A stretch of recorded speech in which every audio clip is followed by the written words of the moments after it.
The Dark Night of the Soul by St. John of the Cross. Book 1, Chapter 10. Of the way in which these souls are to conduct themselves in this dark night.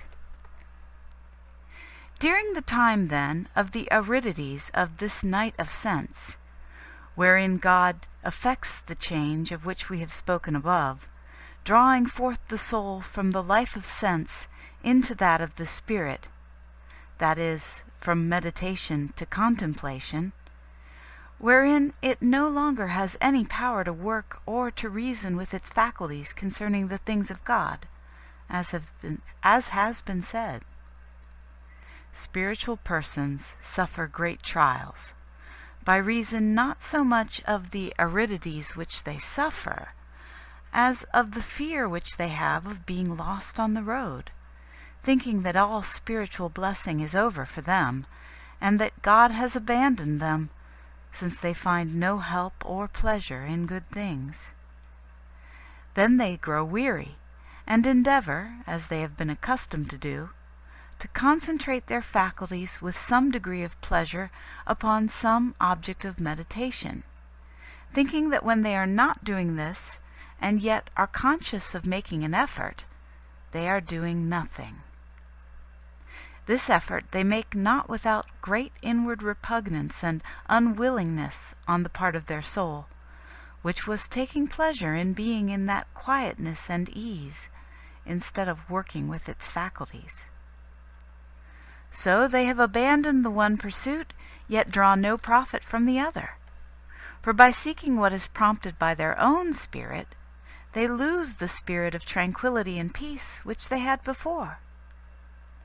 And thus they are like to one who abandons what he has done in order to do it over again, or to one who leaves a city only to re-enter it, or to one who is hunting and lets his prey go in order to hunt it once more. This is useless here, for the soul will gain nothing further by conducting itself in this way, as has been said. These souls turn back at such a time, if there is none who understands them. They abandon the road, or lose courage, or at the least, they are hindered from going farther by the great trouble which they take in advancing along the road of meditation and reasoning. Thus they fatigue and overwork their nature, imagining that they are failing through negligence or sin. But this trouble that they are taking is quite useless, for God is now leading them by another road, which is that of contemplation, and it is very different from the first. For the one is of meditation and reasoning, and the other belongs neither to imagination nor yet to reasoning. It is well for those who find themselves in this condition to take comfort, to persevere in patience, and to be in no wise afflicted.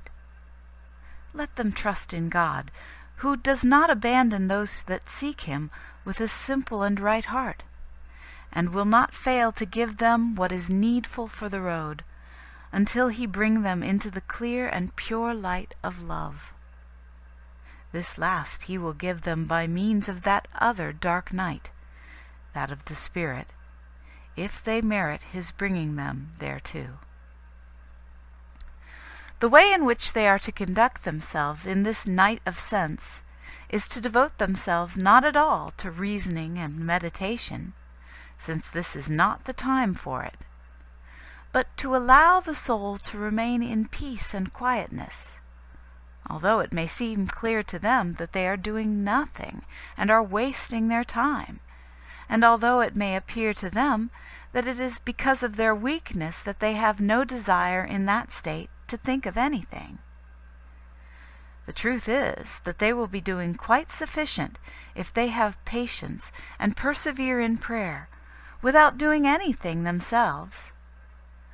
What they must do is merely to leave the soul free and disencumbered, and at rest from all knowledge and thought, not troubling themselves in that state about what they shall think or meditate upon, but contenting themselves with merely a peaceful and loving attentiveness toward God, and in being without anxiety, without the ability and without desire to have experience of Him or to perceive Him.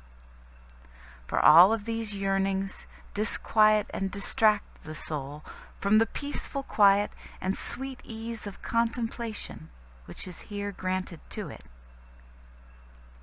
And although further scruples may come to them, that they are wasting their time, and that it would be well for them to do something else, because they can neither do nor think anything in prayer, let them suffer these scruples and remain in peace, as there is no question save of their being at ease and having freedom of spirit.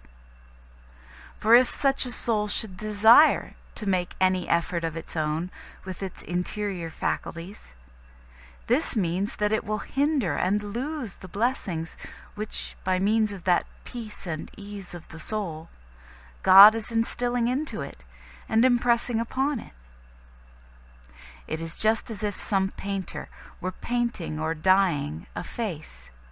If the sitter were to move because he desired to do something, he would prevent the painter from accomplishing anything, and would disturb him in what he was doing. And thus, when the soul desires to remain in inward ease and peace, any operation and affection or attentions wherein it may then seek to indulge, or wish to have, will distract it and disquiet it, and make it conscious of dryness and emptiness of sense. For the more a soul endeavors to find support in affection and knowledge, the more it will feel the lack of these, which cannot now be supplied to it upon that road. Wherefore it behooves such a soul to pay no heed if the operations of its faculties become lost to it. It is rather to desire that this should happen quickly. For by not hindering the operation of infused contemplation that God is bestowing upon it, it can receive this with more peaceful abundance, and cause its spirit to be enkindled, and to burn with the love which this dark and secret contemplation brings with it, and sets firmly in the soul. For contemplation is nothing else than a secret, peaceful, and loving infusion from God, which, if it be permitted, enkindles the soul with the spirit of love, according as the soul declares in the next lines, namely, kindled in love with yearnings. End of chapter 10.